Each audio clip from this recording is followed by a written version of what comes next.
Cuy, lu semua pernah tahu gak sih kalau misalkan lu memutuskan untuk menjadi seorang haji di negara kita tercinta dan daftarnya tuh hari ini, berangkatnya itu nggak yang minggu depan, berangkatnya nggak yang bulan depan, berangkatnya nggak yang tahun depan, tapi 26 tahun ke depan. Lu daftar nih, lu bayar nih, nggak yang langsung berangkat, tapi lu tunggu dulu 26 tahun ke depan gitu ya, lagi antri soalnya kan, baru lu bisa berangkat. Belum tentu kita juga bisa hidup atau kagak gitu ya. Kecuali kalau misalnya lu daftar tuh via kuota haji plus atau kuota khusus atau furoda atau istilahnya itu kayak undangan langsung dari pemerintahan Arab Saudi gitu. Nah itu beda cerita, bisa dipangkas lebih cepat gitu buat lu berangkat ke sana. Ngomongin soal kuota haji, tanggal 9 Januari 2026. Kita semua dikagetkan dengan pengumuman langsung dari KPK kalau misalnya mereka menetapkan tersangka kasus korupsi untuk kuota haji. Yang ternyata tersangkanya itu adalah mantan Menteri Agama Gus Yakut. Kasus ini mungkin bisa menjadi alasan kenapa orang tua lu yang lagi nunggu antrian untuk haji itu bisa lebih lama. Dan ini menarik banget buat kita bahas bareng-bareng, apalagi buat lu semua yang Islam gitu. Ini sangat amat sedih banget karena mencorengkan agama sendiri, meskipun pada akhirnya agama tidak diwakilkan sama orang-orang yang emang berbuat buruk gitu ya, tapi jelas pada akhirnya ini pasti bakal menjadi perbincangan buat lu semua juga gitu ya. Kita bahas bareng-bareng sama tonton di Ngopi, ngobrolin persoalan Indonesia bersama gue, your favorite Uncle Ombre. Video Ngopi ini berdasarkan beberapa bacaan yang udah gue cari tahu. Yang pertama dari New Dots dengan judul Ex Menteri Agama Yakut Cholil resmi jadi tersangka korupsi haji di mana rugikan negara 1 triliun. Kemudian dari Tik News dengan judul Timeline KPK usut kasus korupsi haji hingga umumkan Yakut jadi tersangka. Lalu gue sedikit throwback ke beberapa berita-berita yang emang berhubungan atau berkesinambungan. Kayak misalnya berita dari Merah Putih nih. Dengan judul KPK pastikan Khalid Basalamah tak ambil keuntungan pribadi dalam kasus kuota haji. Lalu berita dari Kompas.com dengan judul gara-gara kasus korupsi kuota haji 8.400 calon jemaah yang antre 14 tahun gagal berangkat. Nah, kita juga bakal throwback dikit gitu ya lewat beberapa berita-berita lama. Terus kemudian kita bakal lihat bagaimana respon dari orang-orang di media sosial. Uniknya adalah kalau misalnya lu cek di Twitter, banyak yang nggak kaget kalau misalkan beliau ditetapkan sebagai tersangka gitu. Tapi nggak bisa dipungkiri gitu kalau misalkan beliau pasti punya pengikut gitu ya, dan pengikutnya lagi banyak yang kagak terima. Tapi kalau misalnya dari beberapa media sosial di luar bubblesnya mereka gitu ya, di luar circle-nya mereka, banyak banget yang mempertanyakan mana nih kemarin yang rame bilang NKRI harga mati, demo-demo kalau misalnya ada pihak-pihak yang menjelekkan agama. Tapi ketika ada sesepuhnya sendiri yang menjelekkan agama secara langsung gitu ya, dengan memperlihatkan komisioner juga korupsi, pada diem gitu. Ini malah di call out anjir.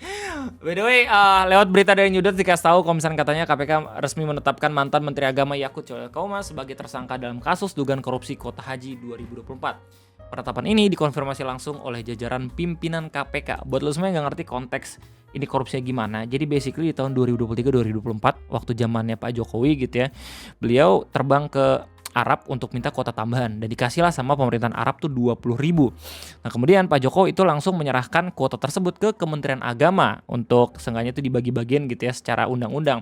Nah bukannya dibagiin secara undang-undang, mantan Menteri Agama ini malah ngebagi-bagiin berdasarkan kemauannya dia. Dari yang awalnya itu harusnya buat kuota reguler gitu ya, 92%-nya, tapi malah dibagi 50-50. Untuk kuota reguler 50, untuk kuota haji plusnya ya atau haji khususnya 50. Jadi dari 50% itu dapat keuntungan beliau. Nah, dihitunglah sama pemerintah berapa kerugian yang emang didapat. Terus abis itu akhirnya dihasilkanlah nilai 1 triliun kerugian gara-gara dia bagi-bagi ya kuota yang seharusnya dikasih ke orang-orang yang udah ngantri lama banget pakai jalur reguler. Yeah. Basically, gara-gara apa yang dilakuin sama beliau gitu ya, 8.400 calon jemaah yang antre 14 tahun gagal berangkat. Ya, kasus tersebut berkaitan dengan pembagian tambahan 20.000 kuota haji, tadi udah gue kasih tahu, yang diperoleh Indonesia setelah lobi Presiden Joko Widodo ke Arab Saudi. Dengan tujuan awal mengurangi masa tunggu jemaah haji reguler yang bisa mencapai puluhan tahun. Iya, gila lu, puluhan tahun, orang bisa meninggal duluan sebelum pada akhirnya berangkat. Masalahnya gitu ya, yang daftar itu kan orang-orang tua gitu. Yang daftar mungkin orang-orang yang udah di umur 40-50 tahun yang udah punya duit lebih gitu ya. tapi berangkatnya 20 tahun kemudian di umur 60 sampai 70 tahun gitu. Belum lagi kalau misalnya kita lihat masalah kesehatan, soalnya kan haji itu kan kita harus jalan lama gitu ya, jalan tuh jauh gitu. Bahkan di awal tahun 2025 sempat disindir juga kan sama pemerintahan Arab Saudi, kenapa sih Indonesia hobi banget gitu ngirimin jemaat yang emang pengen meninggal di sini, kan sedih banget gitu ya nggak sih. Lanjut, namun dalam pelaksanaannya tambahan kota itu justru dibagi rata antara haji reguler dan haji khusus, bertentangan dengan haji yang membatasi kuota haji khusus maksimal 8%. Iya, harusnya ya 92% untuk reguler, 8% untuk haji khusus. Tapi waktu zamannya beliau gitu 50-50. Itu yang bermasalah. Akibat kebijakan tersebut sekitar 8.400 jemaah haji reguler yang telah mengantri lebih dari 14 tahun gagal berangkat. Pada 2024, KPK memperkirakan dugaan kerugian negara mencapai 1 triliun dan telah menyita sejumlah aset, mulai dari rumah, mobil, hingga uang dolar terkait perkara ini. Di paragraf terakhir, mungkin itulah alasan kenapa banyak banget orang-orang Twitter yang nggak terlalu kaget soal permasalahan ini. Karena mereka udah tahu lama mungkin ya di tahun 2024 kalau misalkan haji itu lagi bermasalah kuotanya gitu. Ya sih, baru di reveal sekarang gitu pas waktu mensrea lagi disinggung sama orang-orang gitu, yang kena malah Bang Panji kemarin gitu. Tapi akhirnya ada lagi kabar kalau misalkan dia ditetapkan sebagai tersangka di tahun 2026 begitu coy.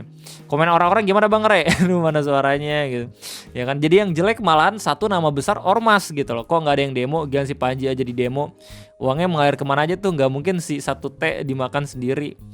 Ramadan yang haram masuk ke perut dia cuma daging. Ih anjir sumpah dah, serem banget. Maksudnya ngomongin soal korupsi itu bener-bener ibadah ya, ibadah yang haji bila mampu gitu, masuk ke rukun Islam men. Tapi tetap aja dicari celah untuk ngambil cuan gitu, buset. Padahal kan seenggaknya kalau misalnya lo menunaikan kewajiban sebagai pejabat kementerian aja seenggaknya udah beda cukup gitu, tunjangan udah bisa seumur hidup, pensiunannya gitu ya, maksud gue gajinya juga udah besar gitu, fasilitas negara dapat ya. Tapi namanya manusia ya, kadang emang sifatnya beda-beda. Ada yang ngerasa cukup, ada yang ngerasa minta lebih gitu loh.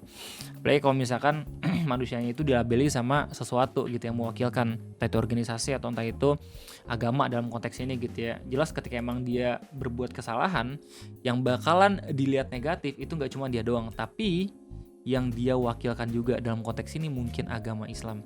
Kasihan sama orang-orang yang emang udah belajar agama Islam gitu ya, emang bener-bener proper gitu, ngasih tahu kalau misalkan ke temen-temennya kalau misalkan Islam itu nggak seperti itu. Toko-tokonya ngelakuin secara langsung bikin nama jelek gitu loh. Makanya rugi juga pada akhirnya gitu. Kalau misalnya kita throwback ke beberapa bulan ke belakang, ada salah satu ustadz yang kena getahnya juga gara-gara kasus kuota haji ini. Namanya Ustadz Khalid Basalamah. Beliau sebenarnya nggak tahu, jadi beliau ini merupakan salah satu ustadz gitu ya yang emang sunnah banget. Jadi kalau misalnya lu semua emang belum siap gitu untuk mendapatkan ceramah-ceramahnya beliau, ya lebih baik coba buat lihat ceramah yang lebih soft dulu, yang lebih light dulu. Tapi kalau misalnya emang udah bener-bener yakin gitu, oke gue pengen coba menerapkan sunnah-sunnah Islam kayak gimana, Ustadz Khalid Basalamah itu cocok buat lo. Anjay, kalau tau Bang Ra, iya. Gue juga kan sempet ngeliat beberapa ceramah-ceramahnya juga gitu loh. Gue gini-gini sering lihat ceramah juga coy. Anjay. Dimana dari bulan Agustus sampai bulan September ya, beliau sempat ramai banget karena digoreng juga sama beberapa pihak-pihak kalau misalkan dia bisa jadi tersangka kasus kuota haji gitu. Padahal KPK sendiri itu ngasih keterangan kalau misalkan Ustadz Khalid Basalamah tak ambil keuntungan pribadi dalam kasus kuota haji.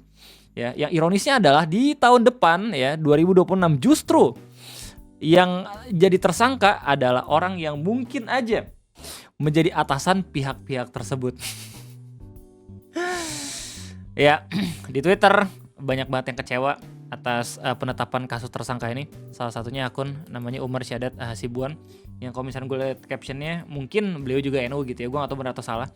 Beliau bilang korupsi adalah musuh bersama, itu katamu saat jadi Menteri Agama. Nyatanya engkau jadi tersangka korupsi haji. Apa kau gak punya duit sampai hati kau korupsi kuota haji? Sungguh kau mempermalukan kami warga NU. Satu kata untuk Yakut guys. Dia sambil ngeposting video Pak Yakut ngomongin soal korupsi, lucu banget. Assalamualaikum warahmatullahi wabarakatuh. Korupsi adalah musuh bersama. Karena itu perlu gerakan bersama dan terpadu dalam membangun budaya anti korupsi. Hal itu harus dilakukan sejak dari keluarga.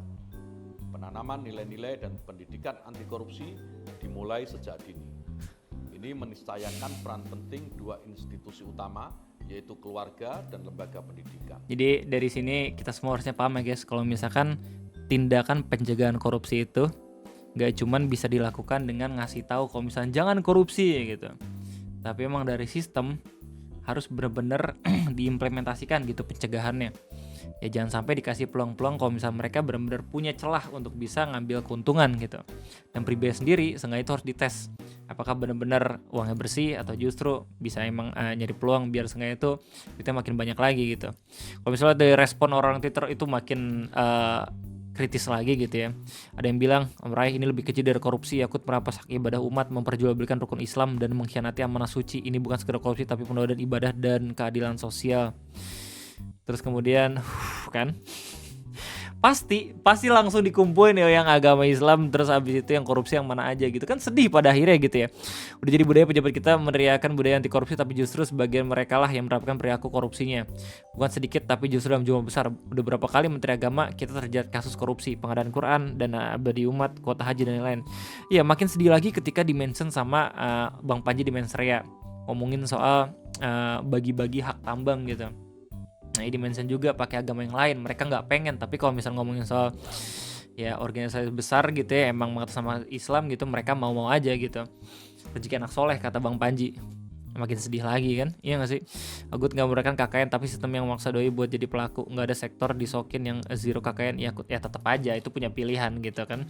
Nah kalau misalnya di Facebook ini udah dijelasin sama Pak Hanif Nurholis, sebetulnya gak tahu beliau itu siapa. Beliau itu merupakan guru besar Universitas Terbuka kalau gak salah di bidang Fakultas Ilmu Pemerintahan. Beliau ngejelasin secara rinci gitu ya apa yang membuat pada akhirnya Pak Yakut terjerat kasus korupsi kuota haji. Jadi kata beliau, berdasarkan penjelasan KPK, kasus ini bukan soal Menteri Agama mengambil uang negara, tapi penyalahgunaan wewenang dalam penentuan kuota haji. Modusnya ada penyalahgunaan kewenangan atas kuota negara yang kemudian dikonversi menjadi keuntungan ekonomi pribadi dan kelompok. Ya. Titik awal kuota bonus haji 2024. Nah, kayak kerajaan Arab Saudi memberikan tambahan 20.000 gitu ya, tidak ada ketentuan teknis, artinya seluruh diskresi pembagian berada di tangan Kementerian Agama, yaitu Menteri Agama Yakut Cholil. Keputusan Menak melanggar undang-undang. Jadi ada undang-undangnya guys ya. Tadi udah sempat kita singgung sedikit gitu ya. Kalau misalnya di sini dijelasin lebih rinci lagi. Menak membagikan kuota bonus tersebut 50% haji reguler dan 50% haji khusus. 10.000 banding 10.000. Padahal Undang-Undang Nomor 8 tahun 2019 secara tegas mengatur 92% kuota untuk haji reguler, 8% untuk haji khusus.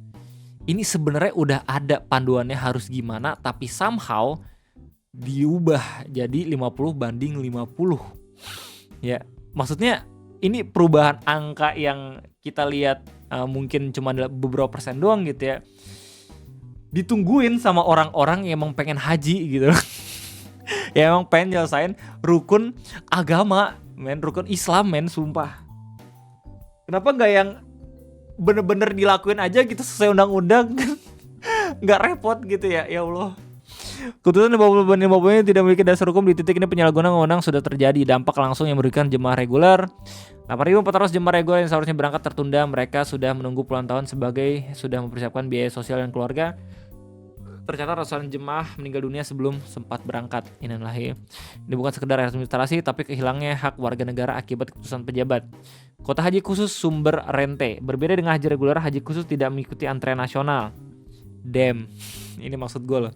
Lo kalau misalnya pakai haji khusus gitu, lo bisa berangkat mungkin lebih cepat beberapa puluh tahun dibandingin yang reguler.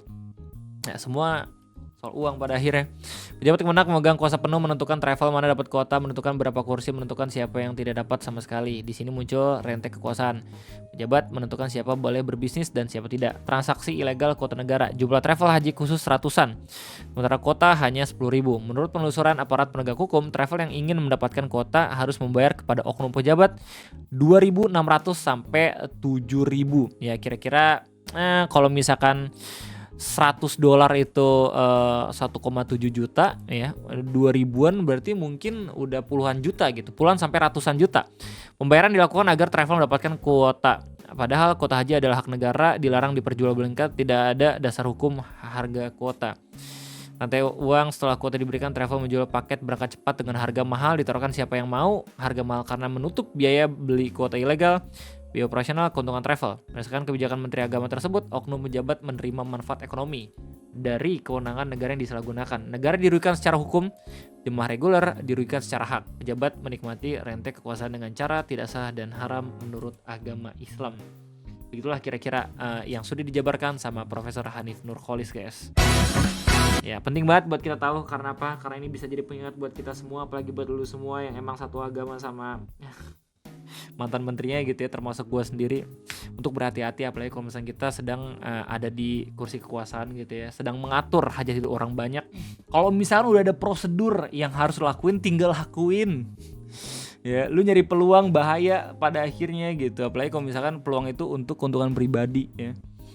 Pelajaran yang bagus buat kita semua nih ya, semoga ada konsekuensi yang sepadan gitu atas apa yang udah dilakuin sama mantan menteri agamanya sendiri. Dan semoga buat lu semua yang sekarang lagi nunggu antrian haji ya, entah itu orang tua lu sendiri atau mungkin nenek lu gitu, kakek lu gitu, atau lu pribadi yang udah daftar haji dari beberapa tahun yang lalu gitu, semoga lancar. Itu aja mungkin bisa gue sampaikan. Gimana tanggapan kalian semua? Silahkan tulis setiap opininya di kolom komentar. Gue undur diri, terima kasih banyak, sampai jumpa lagi di next video ngopi. Bye bye.